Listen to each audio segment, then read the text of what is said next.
All right, we're back at it with the hypothesis test. So, starting with the two proportions here. Okay, so for your hypothesis test, really what you've got to be careful about is make sure you are, in your state step, you're describing what P1 and P2 are. So it's the population proportion of blah, blah, blah. Same thing here. You got to be really careful about differentiating between P1 and P2. Okay, and then your null hypothesis, is just P1 minus P2 equals 0, or of course, P1 equals P2. And then your alternative hypothesis is all the different variants of greater than, less than, and not equal to. Okay, for your proportions, your test statistic, what you're going to do in your do step. Now remember, your conditions for your plan step are already written up here. That's why it says conditions for CIs or test. So I've skipped the condition step and gone straight to the test statistic.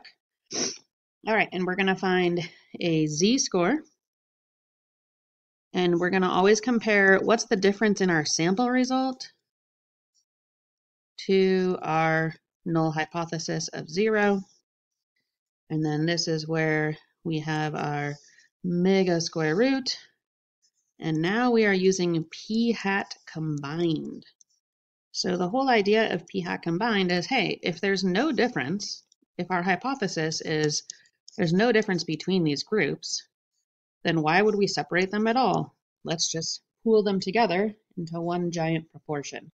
Now we still have to separate our N1 and our N2 because there could be different sample sizes, but you got to find that p hat combined.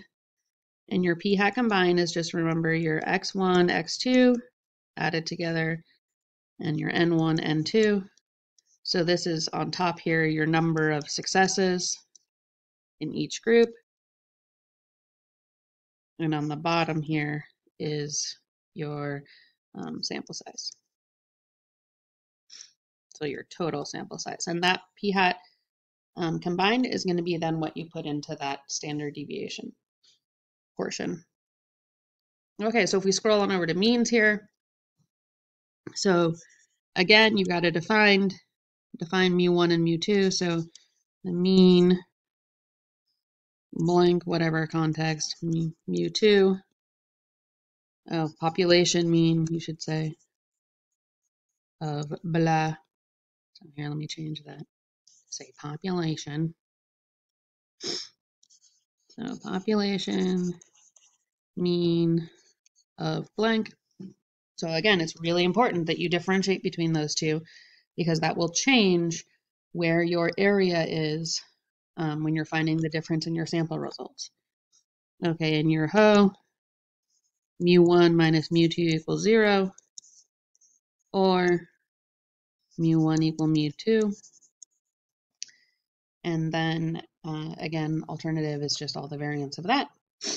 In the case of means, we are finding a t-score, and we're looking at, hey, how does our sample difference compare to the center of 0? I always put the minus 0 just to give you some reference. You don't have to put that. It's just me being weird. Okay, and then our square root of s sub x1 squared over n1 plus s sub x2 squared over n2. And then remember, in the event that you're given data, instead of just the sample mean and standard deviations, you're going to have to put that in your calculator and use your 1-bar stats to calculate the standard deviations, or you can use 2-bar stats for both lists. And then, of course, our degrees of freedom is our smallest and minus 1. Okay, so for our p-value, you're going to put this into your calculator. So for proportions, you're going to use normal CDF.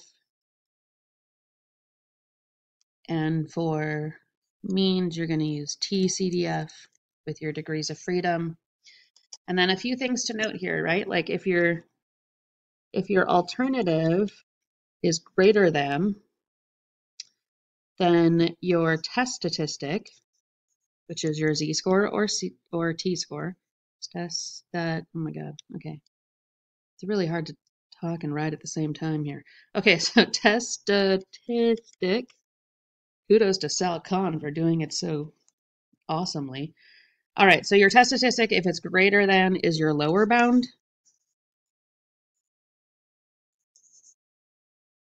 If your alternative is less than, then your test statistic, maybe I can do it better this time, is your upper bound.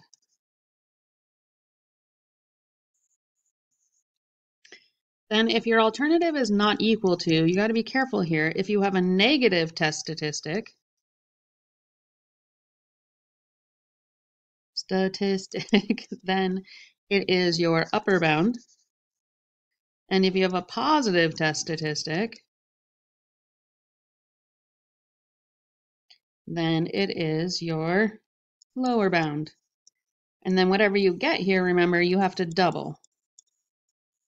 So all of these, if you think about it, makes sense, right? So if my alternative hypothesis is greater than, then my rejection region is up here.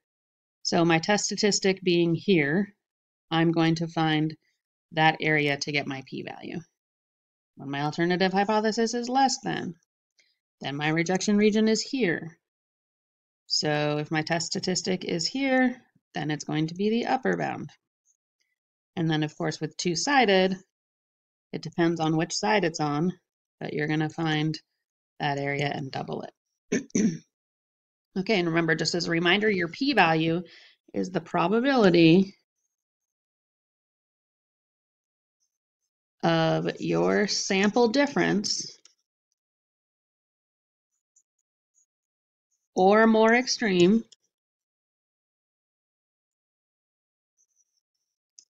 if the null hypothesis is true. So if there's truly no difference, it's the probability. Okay, and then for our conclusion, remember we've got our acronym CRAP. So I'm going to have context. I'm going to have a comparison, or I'm going to reject or fail to reject. And then I'm going to compare my alpha level and my p-value. And then remember, when you're doing the context, you've really got to be talking about, like, the whole reason we're doing a hypothesis test is to find evidence of the HA, the alternative. And so the context needs to be in relation to the alternative hypothesis. So we never have proof of the HO or whatnot. It's always, so there is or is not significant evidence of, either a difference or one is greater than the other. So insert direction of HA.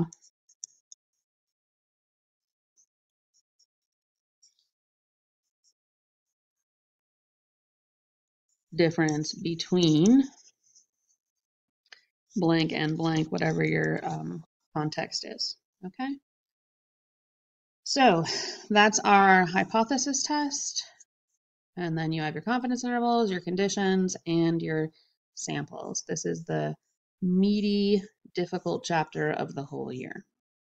Okay, and then one other thing I want to direct you to in the content library here, there are two different Quizlets, and some of you may not have used the Quizlets in the past. I know a lot of you used it for chapter 4 when there were a lot of terms. Oops, let me close that up, sorry.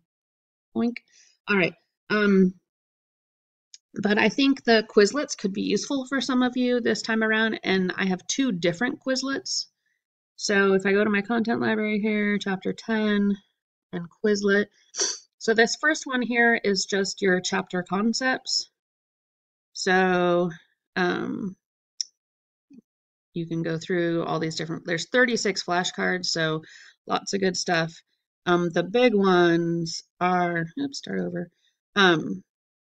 So there's lots of formulas in here, right? Like, oh, there's that formula, and oh, there's that. So I think if you really want to learn the different formulas and make sure that you understand them, the Quizlet can be very useful in that regard. It also just has some general concepts. So there's that Quizlet that is just sort of conceptual. Oops, sorry. That's where I had to make all my formulas. Okay, and then there's another Quizlet I made for differentiating procedures. And this one I think is a good one. So it'll say what procedure and what formula.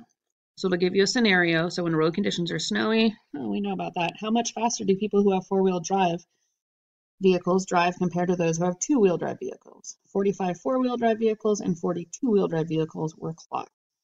So when we're saying what procedure, we're asking, is it a confidence interval or is it a significance test? And then based on that, what formula are we using? Are we using Z or T? Is it proportions or means?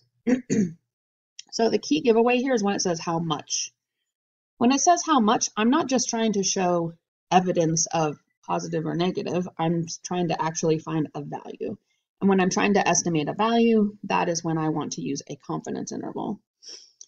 And then we're talking about how much faster. So we're not looking for a percentage. We're not looking for a proportion. We're actually looking for a specific value.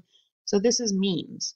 So this is going to be a confidence interval for means, which means it's going to be a two-sample t interval.